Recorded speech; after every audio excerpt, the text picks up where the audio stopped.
Je reconnais maintenant la question principale, Monsieur le député de Bordua. Merci, Monsieur le Président. La ministre de l'Éducation proclame sur toutes les tribunes l'abolition des écoles passerelles.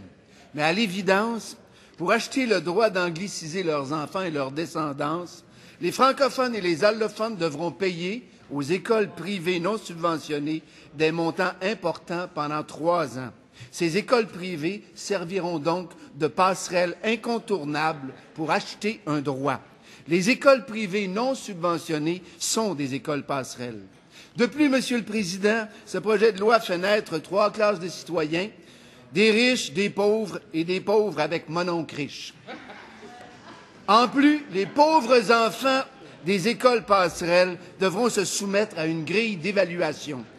Par quelle contorsion intellectuelle en arrive-t-on à créer un tel fouillis?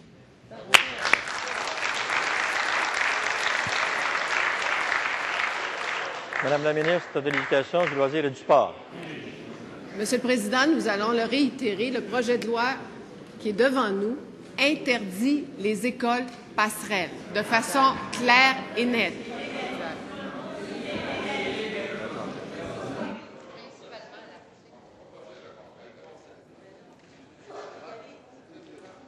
S'il vous plaît.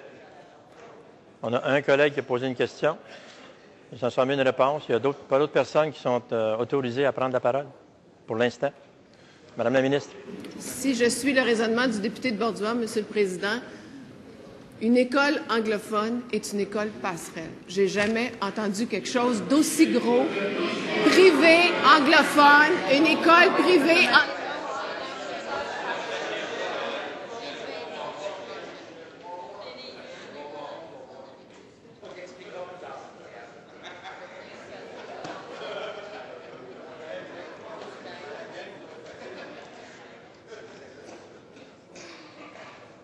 Madame la ministre. Je répète, Monsieur le Président, selon le député de Bordua, une école privée anglophone est une école non subventionnée, est une école passerelle, Monsieur le Président. Je trouve ça assez simpliste comme raisonnement et très gros d'affirmer une telle chose comme ça pour des écoles qui existent depuis le début du siècle, Monsieur le Président. Parce que la majorité de ces écoles-là existent depuis très longtemps, d'une part. D'autre part, Monsieur le Président, qu'est-ce qu'une école passerelle? C'est une école où, après un court laps de temps, un enfant obtient un certificat d'admissibilité automatiquement, Monsieur le Président, automatiquement.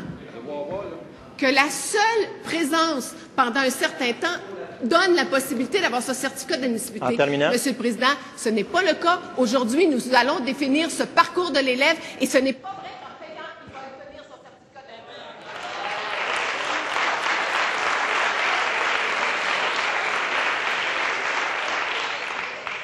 En question complémentaire, Monsieur le député de Bordua. Merci, Monsieur le Président. Oui, c'est vrai que même en payant, il n'est même pas sûr d'obtenir ce droit-là. C'est incroyable. Projet de loi fédère...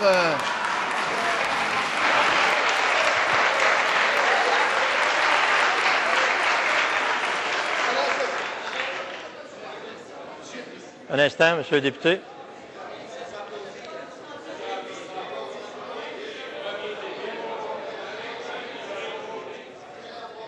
S'il vous plaît. S'il vous plaît. Monsieur le député de Bordua, je vais vous donner la question. Le temps venu, vos secondes sont précieuses pour poser la question. Je veux qu'on entende la question. Monsieur le député de Bordua, à vous. Monsieur le Président, ce projet de loi fédère absolument tout le monde contre lui. Encore une fois, ce gouvernement-là va à l'encontre de la volonté populaire, comme il était allé à l'encontre de la volonté populaire lorsqu'il a voté contre la loi 101.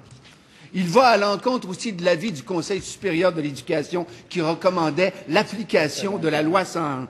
Quelles sont les influences qui vous empêchent d'entendre la voix du peuple?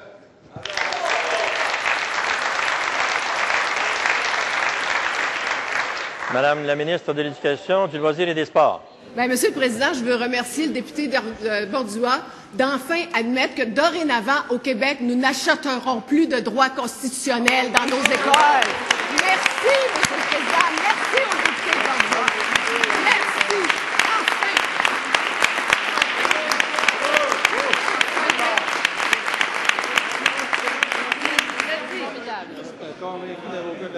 Alors, Monsieur le Président, on voit encore, quand le député de Bordua est la chef de l'opposition, il y a encore des différends d'opinion.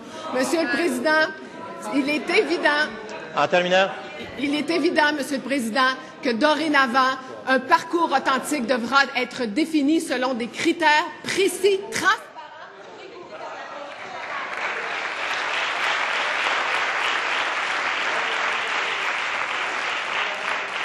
En deuxième complémentaire, Monsieur le député de Bordua. Oui, le monongriche va permettre d'acheter un droit et de contourner la loi, Monsieur le Président, c'est clair. La Charte de la langue française a pour but de structurer l'usage et l'épanouissement de la langue. Et cette charte nous en donne les moyens. Appliquer la loi 101, c'est affirmer notre identité nationale, c'est affirmer notre différence, c'est affirmer notre contribution à la diversité du monde. Pourquoi? Qu'est-ce qui vous fait peur dans tout cela? Pourquoi refusez-vous cela?